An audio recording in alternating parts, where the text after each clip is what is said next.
Well, hello there, my friend. Come on in and settle into your favorite chair. You know, just this morning I was talking with my neighbor Helen, sharp as ever at 78, and she shared something that stopped me in my tracks. She said, "You know, some days I feel like my energy just evaporates by lunchtime. Like someone pulled the plug on my battery." And I'll bet that resonates, doesn't it? That feeling where you wake up feeling pretty good, but by mid-afternoon you're running on empty? Or when simple tasks suddenly feel like climbing Mount Everest? If you've ever thought, "I just don't have the pep I used to," or "Where did my get up and go?" First, please know you're absolutely not alone. And second, I've got some eye-opening news for you. You see, feeling constantly drained after 70 isn't some inevitable sentence written in stone. It's not just part of getting older like we've been led to believe. More often than not, it's about little things we do or don't do every single day that quietly siphon away our precious energy reserves. The good news?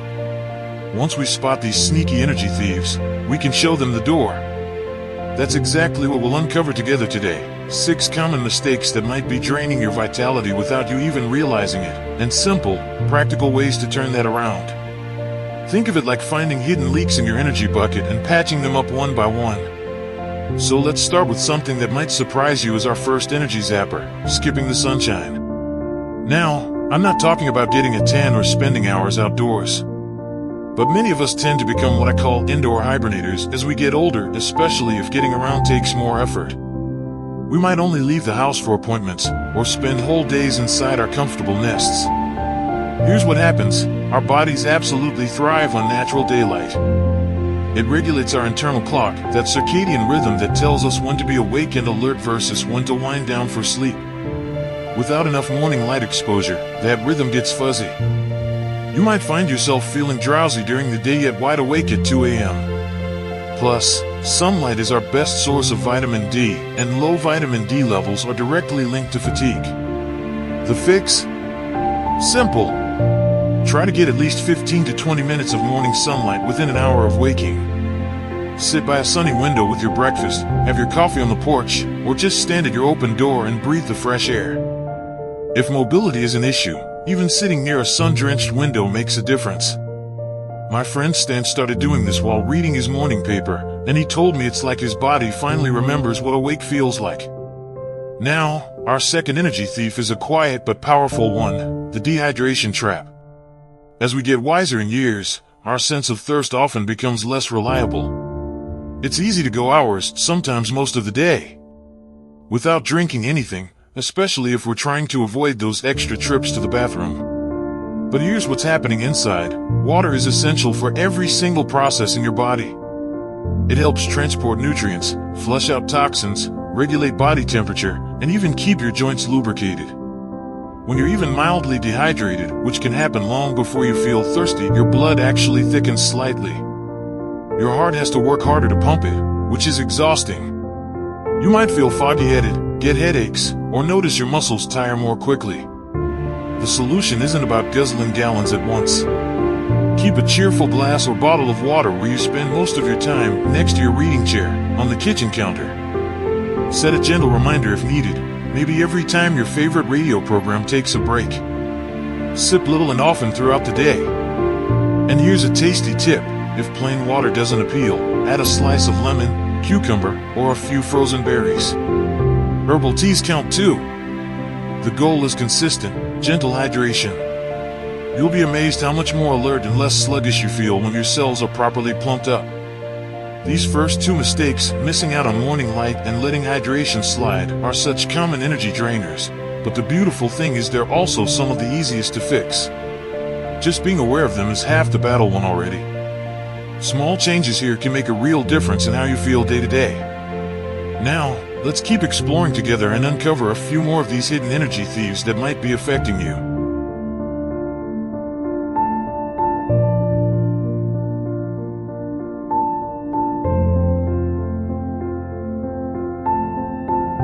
Isn't it something how those little habits we hardly notice can have such a big impact on how we feel all day long?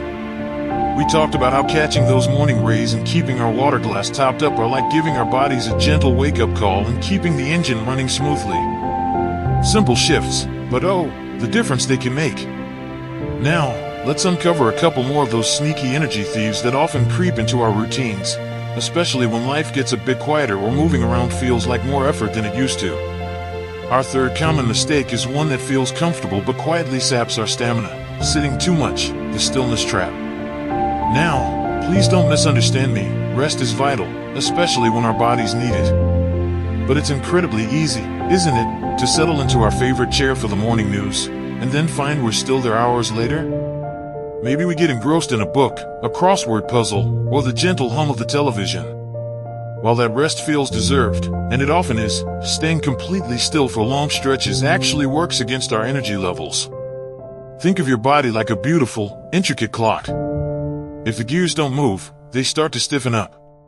Sitting for prolonged periods slows down your circulation, meaning less oxygen and fewer nutrients reach your muscles and brain.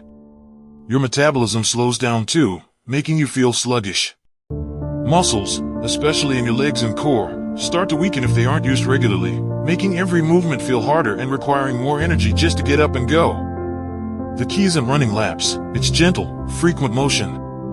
Set a simple goal: every 30 to 45 minutes, find a reason to get up. Stand up during the TV commercials and march gently in place for a minute. Walk to the kitchen to refill your water glass. Stand and stretch your arms overhead while you're on the phone. If you're reading, stand up and walk a small loop around the room every chapter. My friend Doris calls these her chair breaks, little moments where she breaks away from her chair. It keeps the blood flowing, the muscles engaged, and actually boosts your energy instead of draining it. Movement begets energy. Now, let's talk about a mistake that often happens when the sun goes down and can really sabotage our nights and the next day: eating heavy, late evening meals. Many of us grew up with the idea that dinner should be the biggest meal, and after a day of activity, that made sense. But as our routines change and our metabolism naturally slows a bit after 70, a large, rich meal close to bedtime can become a major energy zapper. Here's why. Your amazing body has to work incredibly hard to digest that meal. Breaking down proteins, fats, and complex carbs takes significant energy and resources. Instead of your body gently winding down for restorative sleep, it's in high gear doing digestive work. This can lead to restless sleep, discomfort, heartburn, or waking up feeling unrefreshed because your body never got the deep rest it needed. That lack of quality sleep directly translates to feeling exhausted the next day, creating a draining cycle. The simple shift? Try making lunch your larger meal when your digestive fire is naturally stronger and you have more daytime hours to burn the energy. Then, aim for a lighter, earlier supper. Think finishing at least 2 to 3 hours before you plan to go to bed. Focus on easy-to-digest options like grilled fish or chicken with plenty of cooked vegetables, a warm bowl of soup, or a modest portion of whole grains like oatmeal or quinoa. Think nourishing rather than filling. My neighbor George found swapping his big evening meatloaf and potatoes for a lighter soup and salad supper meant he slept soundly through the night and woke up feeling genuinely rested and ready for the day. Your body will thank you with deeper sleep and more daytime vitality. So, we've added 2 more common culprits to our list: letting ourselves get too still for too long, and weighing down our evenings with heavy meals. These are habits that often feel comforting in the moment but chip away at our energy reserves over time. The wonderful thing is, just becoming aware of them gives you the power to make small, manageable changes. Now, let's keep moving forward and uncover the final 2 mistakes that might be playing a bigger role than you realize in how vibrant and energetic you feel each day. We've come a long way together uncovering those little things that can quietly siphon off our precious energy, haven't we? From catching the morning sun and staying hydrated, to breaking up long sits and lightening up our evening meals, each small shift is like plugging a leak in your vitality bucket. Now, let's gently explore the last 2 common mistakes that often creep in, especially when life's rhythm changes or we pull back a little more than we intended. Our 5th energy thief is a subtle one, often disguised as peace and quiet: social withdrawal, the isolation drain. Now, hear me out: enjoying your own company, a quiet cup of tea, a good book, that's precious and necessary. But when days start to pass with little meaningful connection, it can take a surprising toll on your energy. Humans are wired for connection, my friend. Even brief, positive interactions release feel-good chemicals that actually boost our energy and mood. When we isolate too much, it can lead to feelings of low mood or lethargy, which naturally zap our motivation and vitality. Think of your spirit like a radio. It needs to tune into other stations now and then to stay lively. This doesn't mean you need a packed social calendar. Simple connections count enormously. Make a point to chat with the cashier at the store, wave and say hello to a neighbor, have a weekly phone call with a grandchild or an old friend, or join a small group activity you genuinely enjoy. Maybe a gentle exercise class, a book club at the library, or even a coffee morning. If getting out is difficult, consider video calls or even exchanging letters. My friend Marge started having a weekly porch visit with her neighbor, just 20 minutes sitting outside together, and she found her whole outlook and her energy felt brighter. Connection fuels us. Finally, let's talk about something that happens right on our plates, skipping protein throughout the day. As we get a little older, our bodies become less efficient at using the protein we eat to build and maintain muscle. Muscle is our metabolic engine. It burns calories even at rest and gives us the strength for everything we do. If we don't get enough protein consistently throughout the day, we start to lose muscle mass. And less muscle means less strength, slower movement, and, you guessed it, less energy. Many folks tend to eat lighter meals or snacks that might be heavy on carbs, like toast, crackers, or cereal, but light on protein. The fix? Aim to include a good source of protein at every meal and snack. It doesn't need to be a huge steak.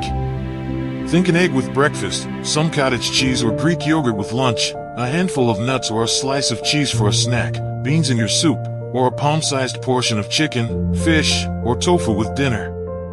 Spreading it out helps your body use it best. My neighbor Arthur started adding a spoonful of peanut butter to his morning oatmeal and having a hard-boiled egg with his afternoon tea, and he noticed he felt steadier on his feet and had more endurance throughout the day. Protein is the building block of your strength and energy. So, there we have them, our 6 sneaky energy thieves. Missing morning sunshine, letting hydration slide, sitting too long, heavy late meals, pulling back from connection, and not getting enough protein spread through your day.